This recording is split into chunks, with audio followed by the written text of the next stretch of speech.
Hi friends spicy आहारे सबाइके स्वागत। आज के आमी शेयर करब स्पाइसी मटन मसाला। मटन प्रथमे मैरिनेट करब। आमी एखाने 700 ग्राम मटन निয়েছি আর এতে প্রথমেই দিচ্ছি লবণ 1 टीस्पून আর টক দই हाफ কাপ, আদা রসুন পেস্ট 2 টেবিল স্পুন।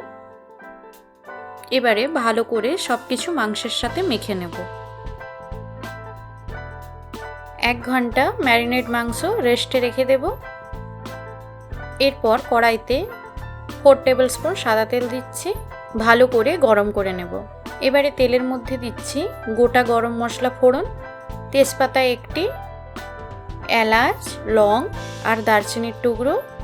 একটু নেড়ে নিয়ে এর মধ্যে 5টি মাঝারি সাইজের পেঁয়াজ স্লাইস করে কেটে দিয়ে দিচ্ছি। সময় নিয়ে পেঁয়াজটাকে নাড়াচাড়া করে লালচে করে ভেজে নেব।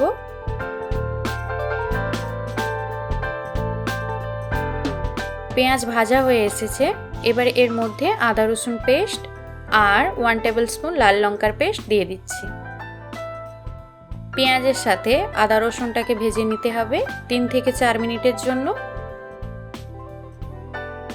আদা রসুনের কাঁচা গন্ধ চলে গেলে এবারে অ্যাড করছি ম্যারিনেট করে রাখা মাটন।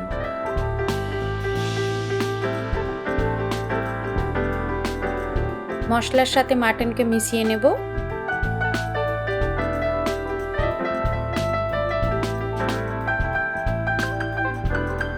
প্রায় 10 থেকে 12 মিনিট হাই হিটে মাটন কষাতে থাকবো। মাটন কষতে সময় একটু লাগবে। এবারে ঢাকা দিয়ে দেব মিডিয়াম হিটে 20 থেকে 25 মিনিটের জন্য। 25 মিনিট পর ঢাকা খুলে দিচ্ছি, কিছুক্ষণ নাড়াচাড়া করে নিচ্ছি।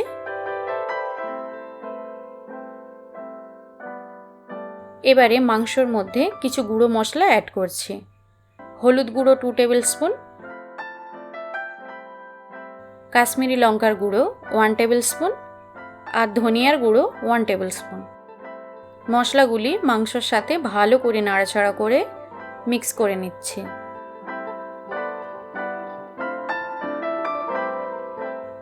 পনেরো থেকে 20 মিনিট এইভাবে মাটন আর মশলা একসাথে কষিয়ে নিতে হবে।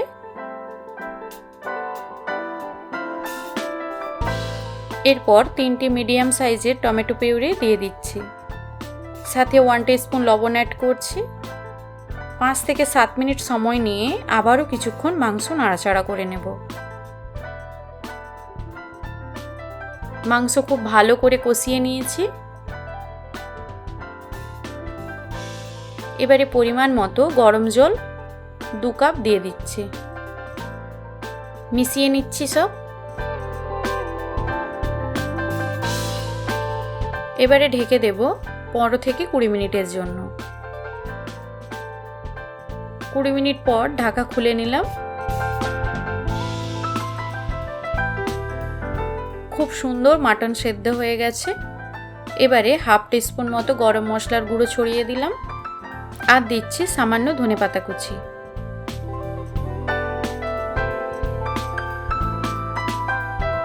ব্যাস তৈরি হয়ে গেল স্পাইসি মাটন মশলা। দুপুরে ভাতের সাথে বা ডিনারে রুটি, পরোটা, লুচির সাথে সার্ভ করে নিন। আমি রাইসের সাথে সার্ভ করেছি।